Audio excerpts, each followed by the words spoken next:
Good morning, my friends. We're going to go ahead and get right to it and read our chapters today.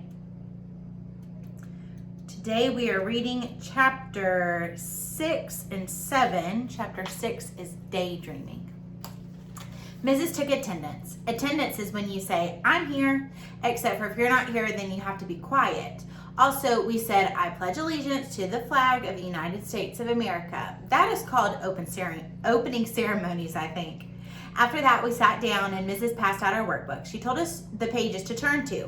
It was work about different kinds of shapes, like circles and squares and triangles. I'm a breeze at that stuff, only I couldn't even concentrate very good on account of I kept daydreaming about that birthday party. Daydreaming is just like night dreaming, only it's not night and you're not asleep and you're not dreaming.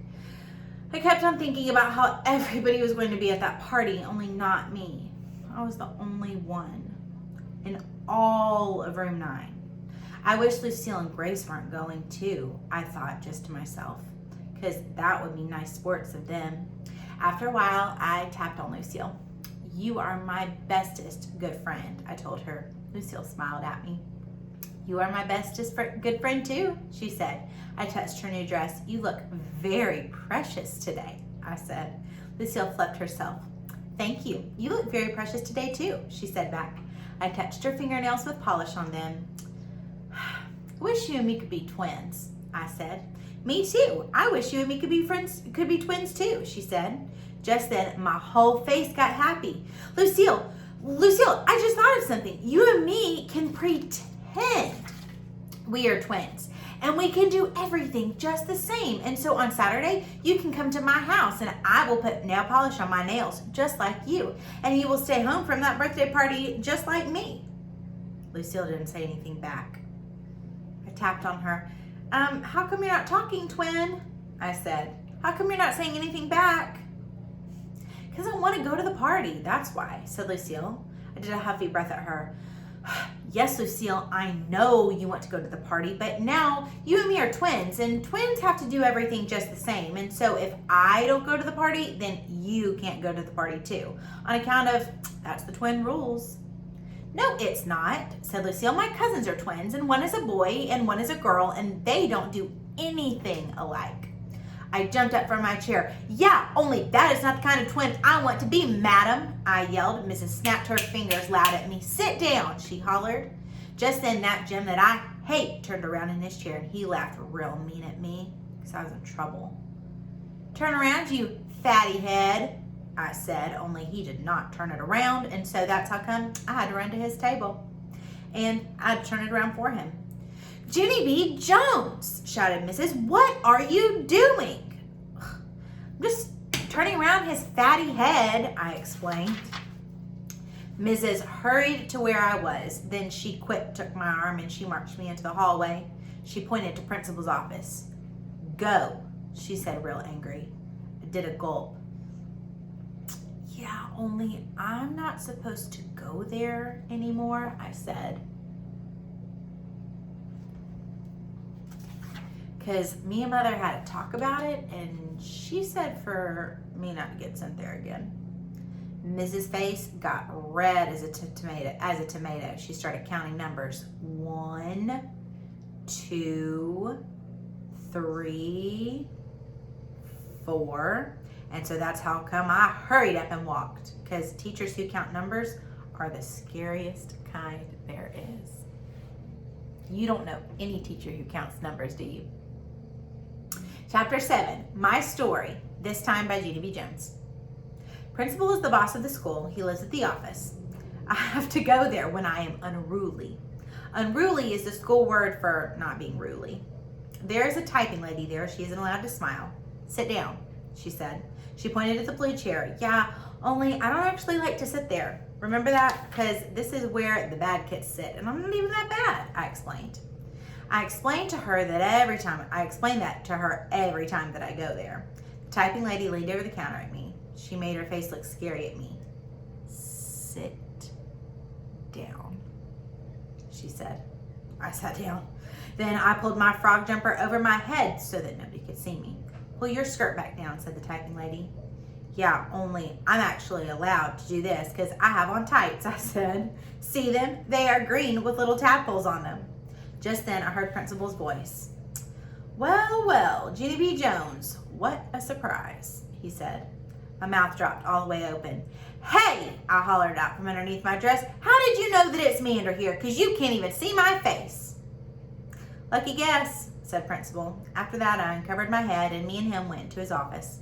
I climbed up in the big wood chair. Principal looked very reddish. He rubbed the sides of his baldy head.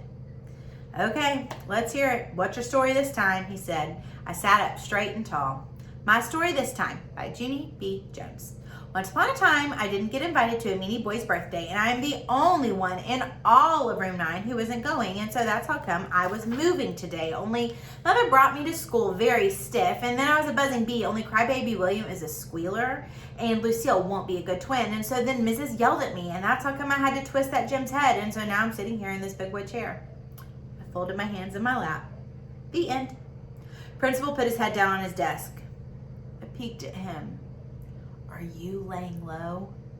I whispered. He sat up again. Then he called my mother on the telephone. Those two talk very often. This time they talked about the birthday party and how I'm not invited. After he hanged up, Principal looked nicer at me. I guess sometimes we grown-ups think that we're the only ones with problems, he said. We forget that even when you're little, life can be tough, can't it, Jeannie B? Yes, I said, life can get your goat. After that, me and him went out of his office and he lifted me into the blue chair again. I want you to wait here a minute, he said. There's someone I have to talk to before I can get this settled. Yeah, only guess what? I don't actually want to sit in this chair, I explained, on account of this is where the bad kids sit and I'm not even that bad. Principal thought and thought, then he snapped his fingers. I think I have the perfect solution, he said.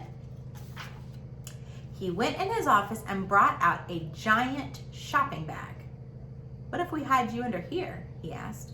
If we hide you under this big bag, no one will be able to see you at all. I jumped up and down very excited because hiding is my favorite thing in the whole wide world. That's why. Principal sat me down in the chair. He put that giant shopping bag over my head. Hey, who turned off the lights? I said. Then I laughed and laughed because that is called comedy, of course.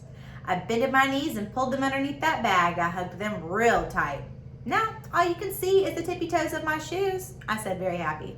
This is the perfectest solution I ever saw, and so how did you even think of this wonderful thing, I asked. Only, Principal didn't answer me back. Because he probably went back into his office already. After that, I hid it inside my bag. I hid it a real long time. It was a jillion years, I think. Guess what?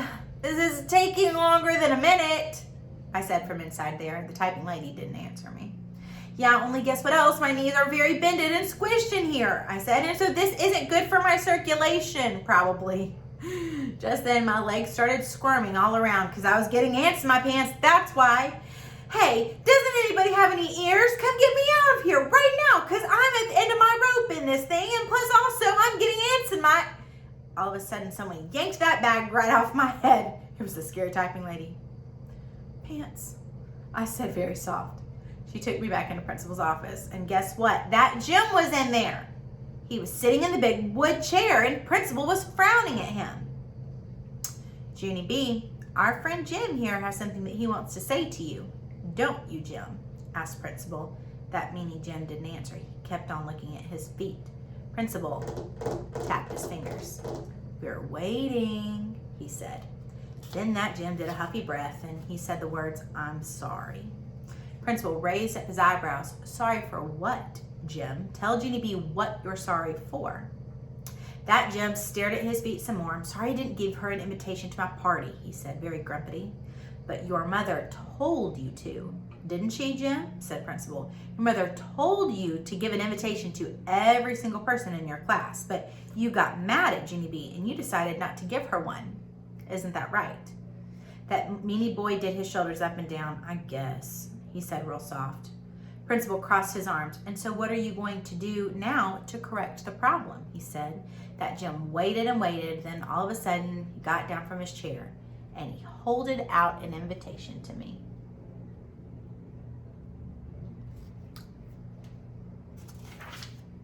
My stomach did a flippy flop. For me? Is that really for me? I said, very squealing. Then I snatched that thing right out of his hand and I zoomed all around the room. Oh boy, I said, it really is for me. It really, really is. And so now I'm not the only one. I zoomed all around the big wood chair. Principal looked very nervous of me. He hurried up and opened up his door. Then I zoomed right out of there. And I didn't stop till I got to room 9. All right, we will read chapters 8 and 9 tomorrow, and then we will have finished a book in a week. I have emailed your parents, just touching base about making sure that y'all are good to go on work. So please feel free to reach out if you have any questions about the work that we're doing or what's due on Monday. You can text me or call me or Class Dojo message me or email me. I'm available any of those times and ways, and yeah. So I really think that's it. It is a gorgeous day today. It's supposed to be warm and sunny and just, it's a happy day. And so I'm in a really happy mood. I'm about to go outside and do some yard work and just stay busy and get my body moving. So I'd encourage you, get outside, spend as much time outside as you can. Get your body moving and make the most of this day, make the most of the sunshine and the warm weather. I love you. I'm thinking about you. I'm praying for you, and I will meet you here tomorrow.